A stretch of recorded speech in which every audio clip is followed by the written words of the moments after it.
Hi everyone, very very good morning. कैसे हैं आप सभी लोग? मैं आशा और उम्मीद करता हूं कि आप सभी लोग बहुत शानदार और जबरदस्त होंगे।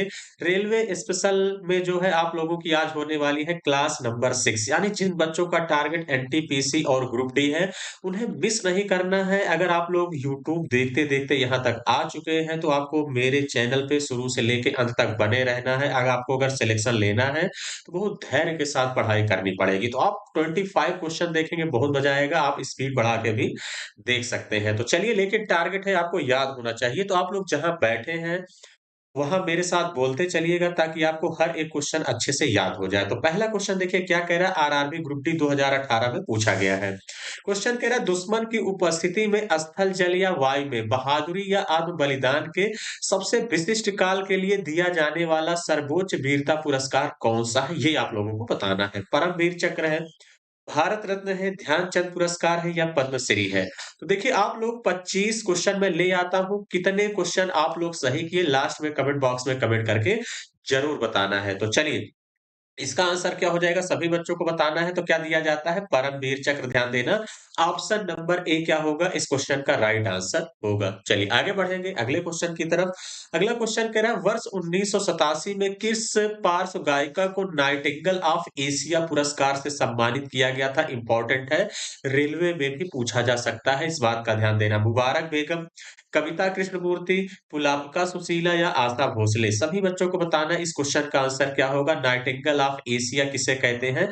आशा भोसले जी को कहते हैं। ध्यान देना, ऑप्शन नंबर डी। कौन सा हो जाएगा? ऑप्शन नंबर डी इस क्वेश्चन का करेक्ट आंसर होगा। चलिए आगे बढ़ेंगे।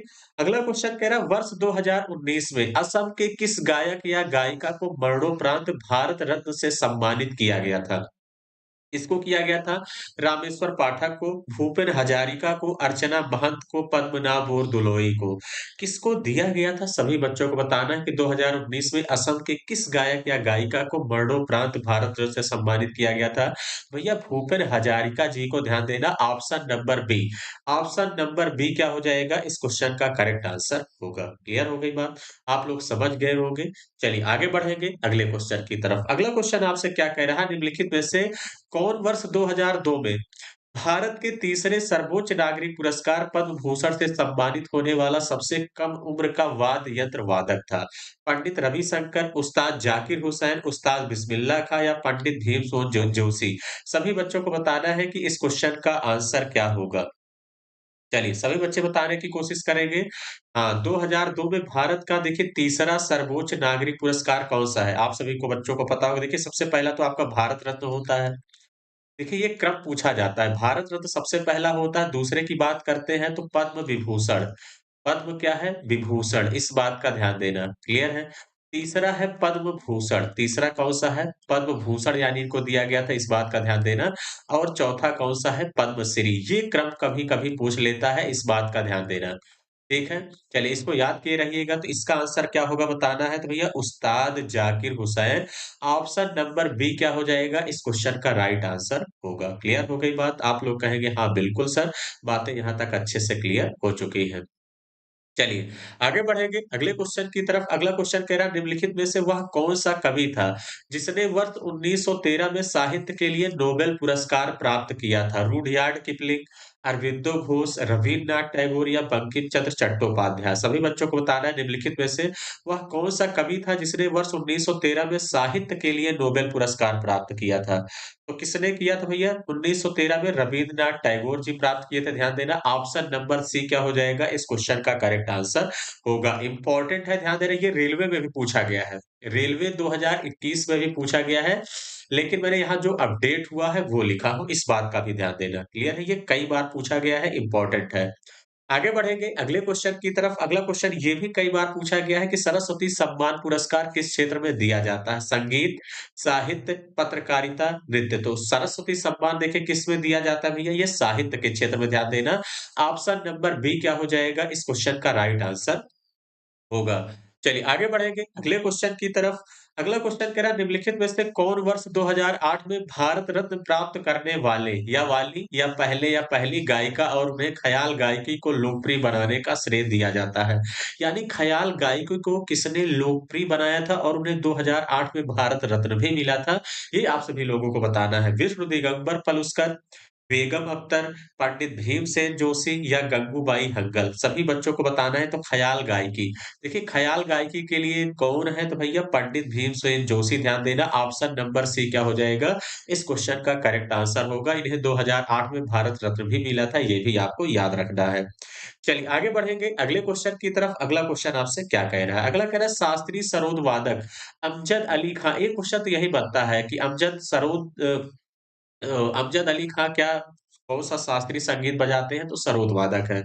वर्ष 2001 में इन्हें भारत सरकार द्वारा कौन-सा सम्मान मिला था? इम्पोर्टेंट है, ऐसे ही सम्मान, ऐसे ही क्वेश्चन रेलवे में भी खूब देखने को मिलते हैं, इस बात का ध्यान देना। ये क्वेश्चन रेलवे में भी पूछा गया है, लेकिन मैंने जैसे कहा अपडेटेड में लिखा हूँ। पद्म विभूषण, पद्म भूषण, भारत रत्न, पद्मश्री। सभी बच्चों को बताना है कि इस क्वेश्चन का आंसर क्या होगा? तो क्या मिला था भैया? पद्म विभूषण ध्यान देना 2001 में जो है अमजद अली खां को मिला था। चलिए आगे बढ़ेंगे अगले क्वेश्चन की तरफ। अगला क्वेश्चन आपसे क्या कह रहा है?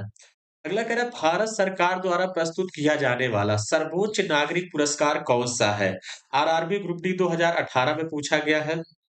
पद्म विभूषण, भारत रत्न, अशोक चक्र, पद्मश्री। सभी बच्चों को बताना है भारत सरकार द्वारा प्रस्तुत किया जाने वाला जो सर्वोच्च नागरिक पुरस्कार है वो कौन सा है भैया? भारत रत्न ध्यान देना। ऑप्शन नंबर बी क्या हो जाएगा इस क्वेश्चन का राइट आंसर होगा। चलिए आगे बढ़ेंगे अगले क्वेश्चन की तरफ। अगला क्वेश्चन कह रहा है भारत का सर्वोच्च साहित्यिक पुरस्कार कौन सा है? ज्ञानपीठ पुरस्कार, सरस्वती पुरस्कार, व्यास सम्मान, कबीर पुरस्कार। सभी बच्चों को बताना है कि भारत का सर्वोच्च साहित्यिक पुरस्कार कौन-सा है? तो कौन-सा है भैया? ज्ञानपीठ पुरस्कार है, ध्यान देना। ऑप्शन नंबर ए क्या हो जाएगा इस क्वेश्चन का करेक्ट आंसर होगा। क्लियर है? आप लोग बातें समझ गए होंगे। आगे बढ़ेंगे अगले क्वेश्चन की तरफ। अगला क्वेश्चन आपसे कह रहा है प्रथम ज्ञानपीठ पुरस्कार विजेता कौन थे? उमाशंकर जोशी, अमृता प्रीतम, जी शंकर कुरूप, आशापूर्णा देवी। सभी बच्चों को बताना है कि प्रथम ज्ञानपीठ पुरस्कार विजेता कौन थे? जी शंकर कुरूप थे, सॉरी जी शंकर कुरूप, हाँ। ऑप्शन नंबर सी क्या हो जाएगा इस क्वेश्चन का राइट आंसर होगा। याद किए रहिएगा अच्छे से, कई बार पेपर में पूछा गया है। चलिए अगला क्वेश्चन आपसे क्या कह रहा है? दादा साहब फाल्के पुरस्कार से सम्मानित होने वाले प्रथम व्यक्ति कौन थे? आरआरबी एनटीपीसी जो है 2016 का क्वेश्चन है। पृथ्वीराज कपूर, लता मंगेशकर, सत्यजीत राय, देविका रानी। देखिए ऐसा नहीं है कि ये अपडेटेड नहीं पूछा गया होगा, लेकिन कोई दिक्कत नहीं है। आपको बताना है कि दादा साहब फाल्के पुरस्कार से सम्मानित होने वाले प्रथम व्यक्ति कौन थे? इम्पोर्टेंट है, कई बार पूछा है भैया। देविका रानी को सबसे पहले जो है दादा फाल्के साहब पुरस्कार मिला था। चलिए, आगे बढ़ेंगे अगले क्वेश्चन की तरफ। देखिए अगर वीडियो आपको अच्छा लग रहा है तो ज़रूर लाइक किया करिए, अपने दोस्तों के साथ शेयर किया करिए। थोड़ा सपोर्ट करेंगे चीज़ें और बेहतर होगी। बहुत जल्द मैं आप लोगों के लिए लाइव क्लास हालाँकि चल रही थी लेकिन अभी कुछ वर्क की वजह से आप लोगों की लाइव क्लास थोड़ा-सा रुकी हुई है। क्लियर है? लेकिन जब कंटिन्यू होगी तो चलने लगेगी। अगला बताना है निम्नलिखित में से बुकर पुरस्कार जीतने वाली पहली भारतीय महिला का नाम क्या है? अनीता देसाई, अमृता प्रीतम, सरोजिनी नायडू, अरुंधति राय। सभी बच्चों को तारा निम्नलिखित में से बुकर पुरस्कार जीतने वाली पहली भारतीय महिला कौन है? तो भैया अरुंधति राय ध्यान देना। ऑप्शन नंबर डी क्या हो जाएगा इस क्वेश्चन का करेक्ट आंसर होगा। इम्पोर्टेंट है, रटे रहिएगा, पूछा जा सकता है। चलिए, आगे बढ़ेंगे अगले क्वेश्चन की तरफ। अगला क्वेश्चन कह रहा है निम्नलिखित में से किस क्षेत्र में सार्वजनिक उपलब्धि के लिए भारत सरकार द्वारा अर्जुन पुरस्कार दिया जाता है? ये भी रेलवे का ही क्वेश्चन है। साहित्य, गरीबी उन्मूलन, खेल या अर्थशास्त्र? सभी बच्चों को बताना है निम्नलिखित में से किस क्षेत्र में सार्वजनिक उपलब्धि के लिए भारत सरकार द्वारा जो है अर्जुन पुरस्कार दिया जाता है? तो किसमें दिया जाता है अर्जुन पुरस्कार? खेल में दिया जाता है, ध्यान देना। ऑप्शन नंबर सी क्या हो जाएगा इस क्वेश्चन का राइट आंसर होगा। चलिए आगे बढ़ेंगे अगले क्वेश्चन की तरफ। अगला क्वेश्चन कह रहा है प्रतिष्ठित अंतरराष्ट्रीय खेल आयोजनों में प्रशिक्षकों को पदक विजेताओं को तैयार करने के लिए कौन सा पुरस्कार दिया जाता है? ये देखिए ग्रुप डी 2018 में और एनटीपीसी 2021 में पूछा गया है। प्रतिष्ठित अंतरराष्ट्रीय खेल आयोजनों में प्रशिक्षकों को पदक विजेताओं को तैयार करने के लिए कौन सा पुरस्कार दिया जाता है ये बताना है। तो कौन सा दिया जाता है भैया यहाँ थोड़ा-सा इसको सही कर लीजिएगा। द्रोणाचार्य पुरस्कार है, अर्जुन पुरस्कार, राजीव गांधी खेल रत्न पुरस्कार, द्रोणाचार्य पुरस्कार या ध्यानचंद पुरस्कार। सभी बच्चों को बताना है। तो देखिए कौन-सा दिया जाता है? तो भैया द्रोणाचार्य पुरस्कार ध्यान देना। ऑप्शन नंबर सी क्या हो जाएगा इस क्वेश्चन का करेक्ट आंसर होगा। देखिए जो अंतर्राष्ट्रीय खेल के प्रशिक्षक होते हैं, उन्हें द्रोणाचार्य पुरस्कार दिया जाता है। ये बात आपको अपने मन में याद रखना है। चलिए, आगे बढ़ेंगे। प्रतिष्ठित ग्रैमी पुरस्कार निम्नलिखित में से किस क्षेत्र में उत्कृष्टता हेतु प्रदान किया जाता है? खेल-कूद, संगीत, राजनीति, समाज कार्य। सभी बच्चों को बताना है कि प्रतिष्ठित ग्रैमी पुरस्कार निम्नलिखित में से किस क्षेत्र में उत्कृष्टता हेतु प्रदान किया जाता है? तो किसमें किया जाता है भैया? संगीत ध्यान देना। ऑप्शन नंबर बी क्या हो जाएगा इस क्वेश्चन का करेक्ट आंसर होगा। आरआरबी ग्रुप डी 2018 का पूछा गया क्वेश्चन है। चलिए आगे बढ़ेंगे। अगला क्वेश्चन कह रहा है अंतर विश्वविद्यालय टूर्नामेंट में सर्वश्रेष्ठ प्रदर्शन करने वाले विश्वविद्यालय को किस पुरस्कार से सम्मानित किया जाता है? ये भी आरआरबी ग्रुप डी 2018 का क्वेश्चन है। राष्ट्रीय खेल प्रोत्साहन पुरस्कार, द्रोणाचार्य पुरस्कार, अर्जुन पुरस्कार या मौलाना अबुल कलाम आजाद ट्रॉफी। सभी बच्चों को बताना है कि अंतर विश्वविद्यालय टूर्नामेंट में सर्वश्रेष्ठ प्रदर्शन करने वाले विश्वविद्यालय को किस पुरस्कार से सम्मानित किया जाता है? तो किससे किया जाता है? Maulana Abul Kalam Azad trophy. Option number D क्या हो जाएगा इस क्वेश्चन का करेक्ट आंसर होगा। क्लियर है? चलिए आगे बढ़ेंगे अगले क्वेश्चन की तरफ। अगला क्वेश्चन आपसे क्या कह रहा है? अगला क्वेश्चन कह रहा है 1962 में स्थापित डॉक्टर बीसी राय पुरस्कार मुख्य रूप में किस क्षेत्र में सफलता प्राप्त करने वाले प्रख्यात व्यक्तियों को दिया जाता है? चिकित्सा, पत्रकारिता, विधि या खेल? सभी बच्चों को बताना है कि 1962 में स्थापित डॉक्टर बीसी राय पुरस्कार मुख्य रूप में कह रहा है किस क्षेत्र में सफलता प्राप्त करने वाले प्रख्यात व्यक्तियों को दिया जाता है? तो किसको दिया जाता है भैया? चिकित्सा ध्यान देना। ऑप्शन नंबर ए क्या हो जाएगा? इस क्वेश्चन का करेक्ट आंसर होगा। चलिए आगे बढ़ेंगे अगले क्वेश्चन की तरफ। अगला क्वेश्चन आपसे क्या कह रहा है कि अर्जुन पुरस्कार की शुरुआत किस वर्ष हुआ था? ये भी 2023 का एसएससी का पूछा हुआ क्वेश्चन है। वर्ष 1955 में, वर्ष 1965 में, वर्ष 1961 में या वर्ष 1951 में? कब दिया गया था भैया? वर्ष 1961 में ध्यान देना। ऑप्शन नंबर सी क्या हो जाएगा इस क्वेश्चन का राइट आंसर होगा। चलिए आगे बढ़ेंगे अगले क्वेश्चन की तरफ। अगला क्वेश्चन कह रहा है लता मंगेशकर को वर्ष भारत के सर्वोच्च नागरिक सम्मान भारत रत्न से सम्मानित किया गया था। कब किया गया था ये बताना है। तो वर्ष 2015 में, वर्ष 2019 में, वर्ष 2001 में या वर्ष 2009 में? तो लता मंगेशकर जी को भारत का सर्वोच्च नागरिक सम्मान भारत रत्न से कब सम्मानित किया गया था? ये सभी बच्चों को बताना है। आईएमपी लगा लीजिएगा, रेलवे के पेपर में पूछा जा सकता है। तो कब भैया? 2001 में ध्यान देना। ऑप्शन नंबर सी क्या हो जाएगा इस क्वेश्चन का राइट आंसर होगा। चलिए आगे बढ़ेंगे अगले क्वेश्चन की तरफ। अगला क्वेश्चन आपसे क्या कह रहा है? अगला कह रहा है दक्षिण अफ्रीका में रंग भेद को खत्म करने के लिए नोबेल शांति पुरस्कार किसे मिला था? एसएससी सीएचएसएल 2023 में पूछा गया है। ध्यान देना नेल्सन मंडेला, रवीन्द्रनाथ टैगोर, महात्मा गांधी या अल्बर्ट जॉन लुटली।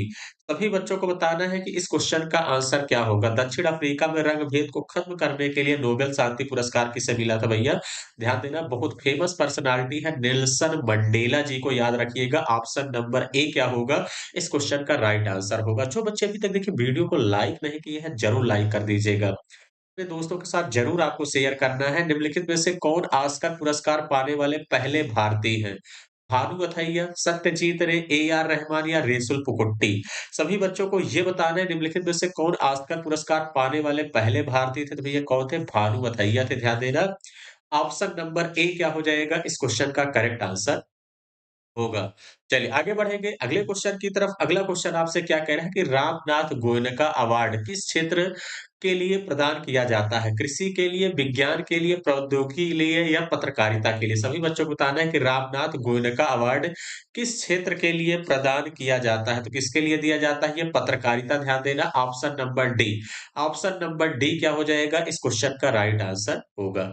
चलिए आगे बढ़ेंगे। अगला क्वेश्चन कह रहा है निम्नलिखित में से कौन पहले पद्म पद्म विभूषण प्राप्त करता थे? जे.आर.डी. टाटा, सत्येंद्र नाथ बोस, अरविंद खुराना, जान मथाई। सभी बच्चों को बताना है कि इस क्वेश्चन का आंसर क्या होगा।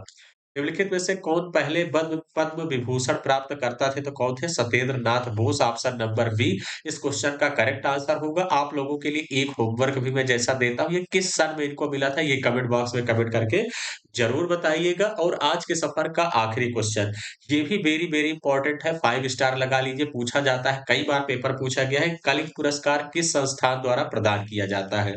भारत सरकार, ओडिशा सरकार, बंगाल सरकार या यूनेस्को? तो कलिंग पुरस्कार किस संस्था द्वारा प्रदान किया जाता है भैया? यूनेस्को द्वारा प्रदान किया जाता है। ऑप्शन नंबर डी क्या हो जाएगा इस क्वेश्चन का राइट आंसर होगा। क्लियर है?